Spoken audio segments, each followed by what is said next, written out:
లక్షణం అమ్మ, మనదైన రూపం అమ్మ, ఎనలేని జాలి గుణమే అమ్మ.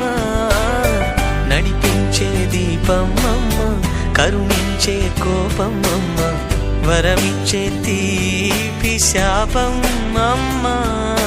నాయాలి అమ్మగా తుండగా జోలాలి పాడన కమ్మగా కమ్మగా.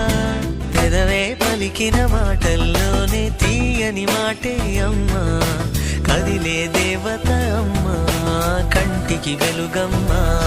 తనలో మమతే కలిపి పెడుతుంది ముద్దగా, తన లాలి పాటలోని సరిగమ పంచుతుంది ప్రేమ మధురిమ.